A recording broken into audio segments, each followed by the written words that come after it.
مستعمل نبی کو بتاؤ کہ غلط مسلم صلی اللہ علیہ وسلم.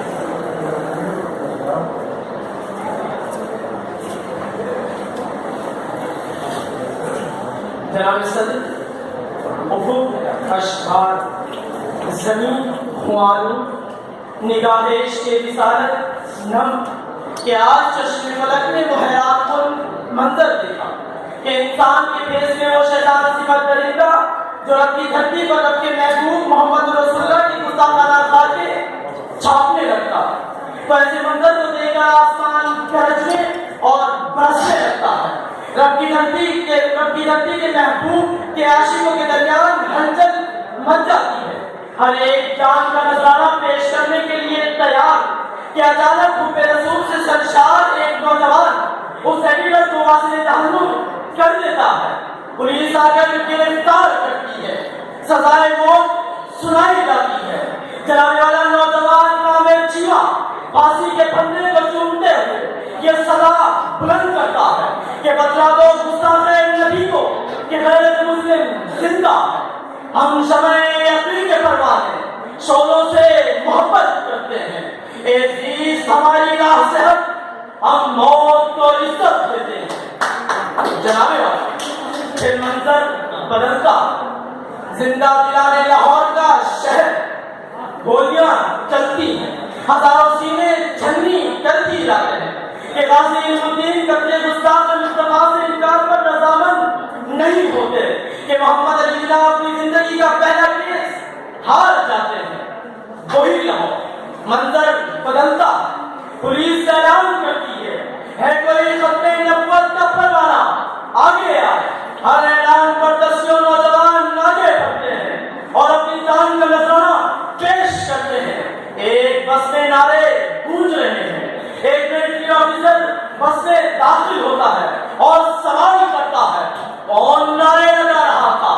جواب ملتا ہے ممتاز شاعر سید امین گیلانی بس میں موجود ہے. عاشق خون جوش مارتا ہے. کہتے ہیں میں نعرے لگا رہا تھا.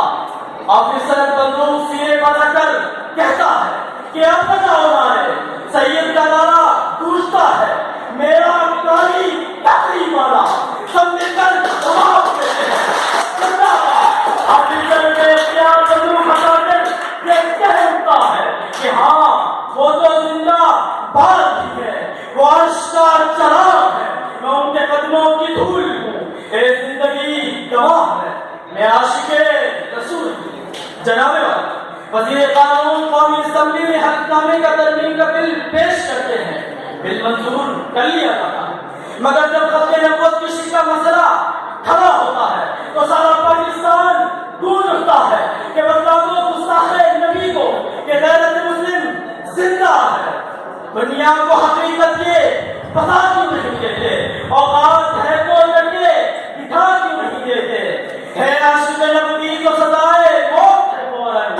گستاخ محمد کو سزا کیوں نہیں دیتے؟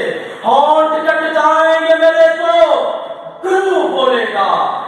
گردنے کاٹ دو گے تو لہو بولے گا. گردنے کاٹ دو گے تو لہو.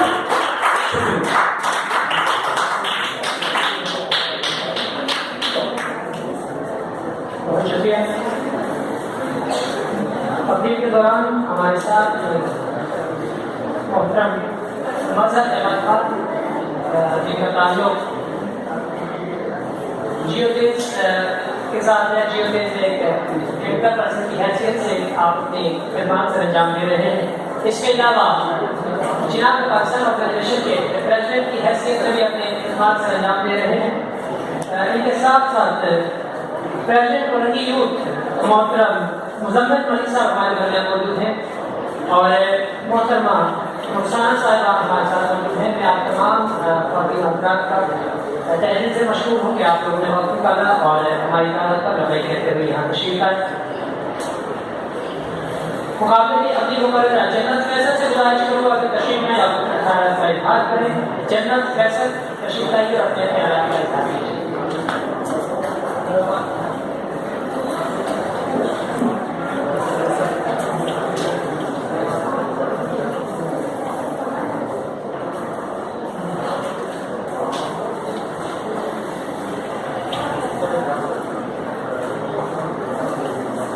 اور ایک نام جو اگر نہ دیا جائے تو یہ ہماری دیش کی مکمل نہیں ہوگی. پاکستان ڈیبیٹنگ سوسائٹی کے آغاز سے لے کر اب تک وہ کہ آپ پاکستان ڈیبیٹنگ سوسائٹی کا حصہ نہیں بنے کہ اس کے باوجود ہر لمحہ ہر لہجہ آپ نے ہمارا بہت ساتھ دیا. جب بھی حیدرآباد میں پاکستان ڈیبیٹنگ سوسائٹی نے کوئی